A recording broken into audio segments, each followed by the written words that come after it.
11ാം ക്ലാസ്സിൽ പഠിക്കുന്ന എൻ്റെ എല്ലാ മക്കൾക്കും ബയോളജി മൈ പാഷനിലേക്ക് സ്വാഗതം. ഞാൻ സൗമ്യ ഹരികൃഷ്ണ. നമുക്ക് കെമിക്കൽ കോർഡിനേഷൻ ആൻഡ് ഇൻ്റഗ്രേഷൻ എന്ന ചാപ്റ്റർ തുടരാം. നമ്മുടെ ശരീരത്തിലെ പ്രധാനപ്പെട്ട എല്ലാ എൻഡോക്രൈൻ ഗ്ലാൻസിൻ്റെ പ്രവർത്തനങ്ങളും ഫങ്ഷൻസും അതിൻ്റെ ഹോർമോൺസ് എല്ലാം നമ്മൾ പഠിച്ചു കഴിഞ്ഞു. ഇനി നമ്മൾ പഠിക്കാൻ പോകുന്നത് എൻഡോക്രൈൻ ഗ്ലാൻഡ് അല്ല എങ്കിൽ കൂടിയും ഈ ഒരു പ്രവർത്തനത്തിനെ സഹായിക്കുന്ന ചില മറ്റ് ഓർഗൻസ് ആണ്. അവരും ഹോർമോൺസ് പ്രൊഡ്യൂസ് ചെയ്യുന്നുണ്ട്. ഫോർ എക്സാമ്പിൾ നമ്മുടെ ഹാർട്ടിൻ്റെ ഏട്രിയൽ വോൾസ്, ഏട്രിയ എന്ന് പറയുന്നത് അപ്പർ ചേമ്പേഴ്സ് ആണ്. അതിൻ്റെ വോൾസിൽ നിന്ന് ഒരു ഹോർമോണായ ANF പ്രൊഡ്യൂസ് ചെയ്യുന്നുണ്ട്. ANF എന്ന് വെച്ചാൽ ഏട്രിയൽ നേട്രിയൂററ്റിക് ഫാക്ടർ. നമ്മളത് കിഡ്നി റെഗുലേഷനിൽ പഠിച്ചതാണ്. അതായത് നമ്മുടെ വാസോ കൺസ്ട്രിക്ഷൻ നടക്കുമ്പോൾ നമ്മുടെ ഗ്ലോമറുലസിലെ ബ്ലഡ് വെസൽസ് ചുരുങ്ങുമ്പോൾ സ്വാഭാവികമായും ബ്ലഡ് പ്രഷർ ഇൻക്രീസ് ചെയ്യും, ഗ്ലോമറുലർ ഫിൽട്രേഷൻ റേറ്റ് കൂടുന്നുണ്ട്. പക്ഷേ അത് കൂടുമ്പോൾ അങ്ങനെ അങ്ങ് ഹൈ പ്രഷർ ഇരിക്കാൻ പറ്റില്ല. അതിനെ ഒന്ന് ചെക്ക് ചെയ്യാൻ വേണ്ടിയിട്ട്, അത് റെനിൻ ആൻജിയോടെൻസിൻ മെക്കാനിസമാണ് ഞാൻ ഉദ്ദേശിക്കുന്നത്. അത് നമ്മുടെ കിഡ്നി റെഗുലേഷനിൽ വ്യക്തമായി പഠിപ്പിച്ചിട്ടുണ്ട്. നിങ്ങൾക്ക് അതൊന്ന് റെഫർ ചെയ്യാം. അപ്പോൾ അതിനെ കുറയ്ക്കാനായിട്ട്, ആ പ്രഷറിനെ കുറയ്ക്കുന്നത് ആരാണ്? നമ്മുടെ ANF. അത് ഹാർട്ടിൽ നിന്നാണ് പ്രൊഡ്യൂസ് ചെയ്യുന്നത്. പിന്നെ ഉള്ളത് നമ്മുടെ കിഡ്നിയാണ്. കിഡ്നിയിൽ JG സെൽസ് ഉണ്ട് അല്ലേ? JG സെൽസ് എന്ന് പറഞ്ഞാൽ എന്താണ്? ജെക്സ്റ്റാ ഗ്ലോമറുലർ സെൽസ്. അത് റെനിൻ ഉൽപ്പാദിപ്പിക്കുന്നത് നമുക്കറിയാം. പക്ഷേ ഇവിടെ എൻഡോക്രൈനായിട്ട് വർക്ക് ചെയ്യുമ്പോൾ അത് എറിത്രോപോയിറ്റിൻ എന്നൊരു ഹോർമോണാണ് പ്രൊഡ്യൂസ് ചെയ്യുന്നത്. ആ ഹോർമോൺ സഹായിക്കുന്നത് എറിത്രോപോയസിസ് എന്ന പ്രക്രിയയാണ്. എറിത്രോപോയസിസ് എന്ന് പറയുന്നത് നമ്മുടെ RBCയുടെ ഫോർമേഷനാണ്. നമ്മുടെ ശരീരത്തിലെ ഓരോ 120 ദിവസം മാത്രമേ RBCക്ക് ആയുസുള്ളൂ അല്ലേ? അത് കഴിയുമ്പോൾ അവയെല്ലാം സ്പ്ലീനിൽ നശിപ്പിക്കപ്പെടും. അപ്പോൾ പുതിയത് ബോൺ മാരോയിൽ നിന്ന് ഉണ്ടാകണം. അപ്പോൾ അതിനെ ഹെൽപ്പ് ചെയ്യുന്നതാണ് ഈ എറിത്രോപോയിറ്റിൻ. പിന്നെ നമ്മുടെ ഗ്യാസ്ട്രോ ഇൻഡസ്ട്രീനൽ ട്രാക്ട്, നമ്മുടെ സ്റ്റൊമക്ക്, ഇൻഡസ്ട്രീൻ, ആ പാർട്ടിൽ കുറേ ആ വോൾസിൽ ഗ്യാസ്ട്രിക് ഗ്ലാൻഡ്സ് ഉണ്ട് അല്ലേ? ഇൻഡസ്ട്രീനൽ ഗ്ലാൻഡ്സും ഗ്യാസ്ട്രിക് ഗ്ലാൻഡ്സ് പറഞ്ഞാൽ സ്റ്റൊമക്ക് വോളിലുള്ളതാണ്. അവിടെ 4 തരം ഹോർമോൺസ് ആണ് ഉൽപ്പാദിപ്പിക്കപ്പെടുന്നത്. എല്ലാം ഡൈജഷനുമായിട്ട് ബന്ധപ്പെട്ടിരിക്കുന്നു. ഗ്യാസ്ട്രിൻ എന്ന് പറയുന്നത് നമ്മുടെ സ്റ്റൊമക്കിൻ്റെ വോളിലുള്ള ഗ്ലാൻഡ്സ് HCLും പെപ്സിനോജനും ക്രിയേറ്റ് ചെയ്യാൻ വേണ്ടിയിട്ടുള്ള ഹോർമോണാണ്. അത് രണ്ടും നമ്മുടെ ദഹനത്തിന് അത്യന്താപേക്ഷിതമാണ്. പിന്നെ സെക്രീറ്റിൻ എന്ന് പറയുന്നത് നമ്മുടെ പാൻക്രിയാസിലാണ് ആക്ട് ചെയ്യുന്നത്. എന്നിട്ട് പാൻക്രിയാസിൽ നിന്ന് വാട്ടറും ബൈകാർബോണേറ്റ്സും സെക്രീറ്റ് ചെയ്യാനാണ് പറയുന്നത്. അപ്പോൾ ഇത് ഒരു ആക്ട് ചെയ്യുന്നത് എക്സോക്രൈൻ പാർട്ടിലാണ്. എൻഡോക്രൈൻ പാർട്ടിൽ നിന്നാണ് നമ്മുടെ ഹോർമോൺസ് എല്ലാം ഉണ്ടാകുന്നതെന്ന് കണ്ടു. ഇനി CCK, കോളിസിസ്റ്റോകൈനിൻ എന്നാണ് പേര്. CCK എന്ന് പറയുന്നത് നമ്മുടെ പാൻക്രിയാസിലും ഗോൾ ബ്ലാഡറിലുമാണ് ആക്ട് ചെയ്യുന്നത്. പാൻക്രിയാറ്റിക് എൻസൈമിൻ്റെ സെക്രീഷനും ഇവിടെ ഗോൾ ബ്ലാഡറിലെ ബൈൽ ജ്യൂസിൻ്റെ സെക്രീഷനെയും പ്രൊമോട്ട് ചെയ്യുന്നുണ്ട്. GIP എന്നത് ഗ്യാസ്ട്രിക് ഇൻഹിബിറ്ററി പെപ്റ്റൈഡ് ആണ്.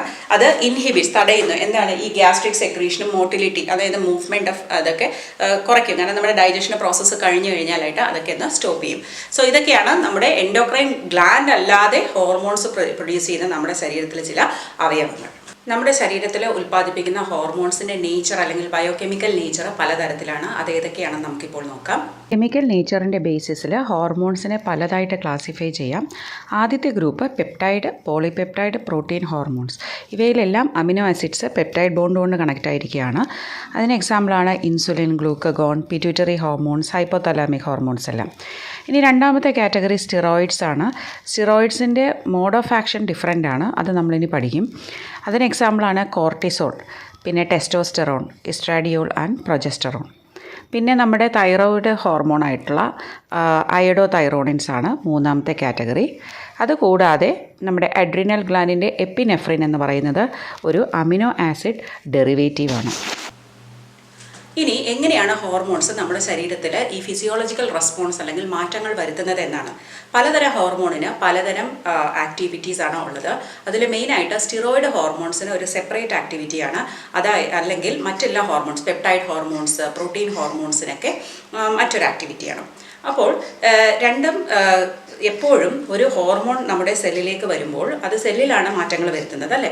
അപ്പോൾ സെല്ലിൽ അതിനെ സ്വീകരിക്കാൻ ഒരു റിസപ്റ്റർ വേണം. ആ റിസപ്റ്ററുമായിട്ട് ബൈൻഡ് ചെയ്താൽ മാത്രമേ നമ്മുടെ ഹോർമോണിന് അതിൻ്റെ പ്രവർത്തനം കാഴ്ചവെക്കാൻ പറ്റുകയുള്ളൂ. അപ്പോൾ ഈ റിസപ്റ്റർ എവിടെ ഇരിക്കുന്നു എന്നതാണ് ഏറ്റവും മെയിൻ ആയിട്ടുള്ള ഒരു ഡിഫറൻസ്. സാധാരണ ഹോർമോൺസ്, അതായത് പെപ്റ്റൈഡ് അല്ലെങ്കിൽ പ്രോട്ടീൻ ഹോർമോൺസിലൊക്കെ ആണെങ്കിൽ ഈ റിസപ്റ്റർ എന്ന് പറയുന്നത് മെംബ്രെയിനിലാണ്, അതായത് കോശത്തിൻ്റെ വോളിലാണ്. വോളെന്ന് പറയുന്നത് കോശഭിത്തിയല്ല ഞാൻ ഉദ്ദേശിച്ചത്, കോശത്തിൻ്റെ സ്ഥലം. പ്ലാസ്മ മെംബ്രെയിനിലാണ് ഈ റിസപ്റ്റർ ഇരിക്കുന്നത്. ഈ റിസപ്റ്ററിലേക്ക് നമ്മുടെ ഹോർമോൺ വരുന്നു, ഹോർമോൺ ബൈൻഡ് ചെയ്യുന്നു. അപ്പോൾ അവിടെ വെച്ച് തന്നെ ഒരു ഹോർമോൺ റിസപ്റ്റർ കോംപ്ലക്സ് ആയിട്ട് മാറുന്നു. പക്ഷേ ഈ ഹോർമോണിനെ നമ്മുടെ കോശത്തിനകത്തേക്ക് കടത്തിവിടില്ല. അപ്പോൾ ഈ ഹോർമോൺ ഈ മെംബ്രെയിനിൽ തന്നെ ഇരിക്കുന്ന ആ ഒരു കോശത്തിൽ നിന്ന് അവിടെ വെച്ചിട്ട് ബൈൻഡ് ചെയ്തിട്ട് കോംപ്ലക്സ് ഉണ്ടാകുന്നു. എന്നിട്ട് ഈ ഹോർമോണിന് അകത്ത് കുറച്ച് സ്പൈ ആൾക്കാരുണ്ട്. ഹോർമോൺ പറഞ്ഞാൽ കേൾക്കുന്ന കുറച്ച് പേര് സെല്ലിനകത്തുണ്ട്. അവർ ഏതൊക്കെയാണ്? Cyclic AMP, adenosine monophosphate, IP3, calcium. ഇവരെയൊക്കെ നമ്മൾ സെക്കൻഡറി മെസ്സഞ്ചർ എന്നാണ് പറയുന്നത്. അപ്പോൾ ഈ ഹോർമോൺ അകത്ത് പോകാൻ പറ്റാത്തതുകൊണ്ട് ഹോർമോൺ ഇവർക്ക് മെസ്സേജ് കൈമാറും. അപ്പോൾ അവർ ആ സെല്ലിന് ആവശ്യമുള്ള ചേഞ്ചസ് ഒക്കെ വരുത്തി നമുക്ക് വേണ്ട ഫിസിയോളജിക്കൽ റെസ്പോൺസ്, നമുക്ക് ആദ്യം ഒരു ബയോകെമിക്കൽ റെസ്പോൺസ് ഉണ്ടാക്കും. ആ ബയോകെമിക്കൽ, അതായത് കെമിക്കൽ റിയാക്ഷൻ നടന്നിട്ട് നമുക്ക് വേണ്ട ഫിസിയോളജിക്കൽ ചേഞ്ച് ഉണ്ടാവും. ഇതാണ് നമ്മുടെ സാധാരണ ഒരു ഹോർമോണിൻ്റെ ആക്ഷൻ. അതായത് ഹോർമോണിൻ്റെ റിസപ്റ്റർ മെംബ്രെയിനിലാണ് ഇരിക്കുന്നത്. ഹോർമോൺ അതുമായിട്ട് ബൈൻഡ് ചെയ്തിട്ട് ഒരു കോംപ്ലക്സ് ഉണ്ടാക്കുന്നു. പക്ഷേ ഹോർമോൺ അകത്ത് പോകാൻ പറ്റില്ല. അപ്പോൾ ഹോർമോൺ അതിൻ്റെ സെക്കൻഡറി മെസ്സഞ്ചേഴ്സായ സൈക്ലിക് AMP, IP3, കാൽഷ്യത്തിനൊക്കെ മെസ്സേജ് കൊടുക്കും. അവർ സെല്ലിനകത്ത് ബയോകെമിക്കൽ റിയാക്ഷൻ നടത്തി വേണ്ട ചേഞ്ചസ് വരുത്തുന്നു. ഇനി നമ്മൾ സ്റ്റിറോയിഡ് ഹോർമോൺസിലേക്ക് വരുമ്പോൾ സ്ഥിതി അല്പം വ്യത്യസ്തമാണ്. ഇവിടെ ഈ റിസപ്റ്റർ മെംബ്രെയിനിലല്ല ഇരിക്കുന്നത്. റിസപ്റ്റർ അകത്ത് സെല്ലിനകത്താണ് ഇരിക്കുന്നത്. അപ്പോൾ ഒരു ഹോർമോൺ വന്ന് മെംബ്രെയിനകത്തൂടെ കടന്നു വരും. എന്തുകൊണ്ടാണെന്ന് വെച്ചാൽ ഇവിടെ ഈ മെംബ്രെയിന് ലിപ്പിഡ് കൊണ്ടാണ് ഉണ്ടാക്കിയിരിക്കുന്നത്. നമുക്കറിയാം, മെജോറിറ്റി ഫോസ്ഫോലിപ്പിഡ് ലെയർ അല്ലേ. അപ്പോൾ ഇത് ഒരു ഫാറ്റ് സോലുബിളാണ് ഈ സ്റ്റിറോയിഡ് ഹോർമോൺസ്. അതുകൊണ്ട് തന്നെ അവർക്ക് ആ മെംബ്രെയിനിൽ കൂടെ സുഖമായിട്ട് അങ്ങ് അകത്ത് കയറാം. അകത്ത് കയറിയിട്ട് ആ സൈറ്റോപ്ലാസത്തിൽ ആരുണ്ട്? നമ്മുടെ റിസപ്റ്ററുണ്ട്. ഈ റിസപ്റ്ററും മെംബ്രെയിൻ നമ്മുടെ ഹോർമോണും കൂടി ബൈൻഡ് ചെയ്തിട്ട് ഒരു ഹോർമോൺ റിസപ്റ്റർ കോംപ്ലക്സ് ഉണ്ടാകുന്നു. ആദ്യത്തെ കേസിൽ അത് മെംബ്രെയിനിലാണ് ഉണ്ടായത്, ഹോർമോൺ അകത്ത് വന്നില്ല. ഇത് ഹോർമോൺ അകത്ത് വന്നിട്ടാണ് ഈ കോംപ്ലക്സ് ഉണ്ടാകുന്നത്. ഇനി ഈ കോംപ്ലക്സും രണ്ടുപേരും കൂടി എവിടെ പോകും? നമ്മുടെ ന്യൂക്ലിയസിനകത്ത് എത്തുന്നു. അപ്പോൾ ന്യൂക്ലിയസിനകത്ത് ആരുണ്ട്? നമ്മുടെ DNA ഉണ്ട് അല്ലേ. DNA-ക്കകത്ത് ഒരു ചെറിയ പാർട്ടിനെയാണ് നമ്മൾ ജീൻ എന്ന് പറയുന്നത്. അതുപോലെ ഒരു ജീനാണ് ഒരു ക്യാരക്ടറിനെ കൺട്രോൾ ചെയ്യുന്നത്. അങ്ങനെ കുറേ ജീൻസ് നമുക്കുണ്ട്.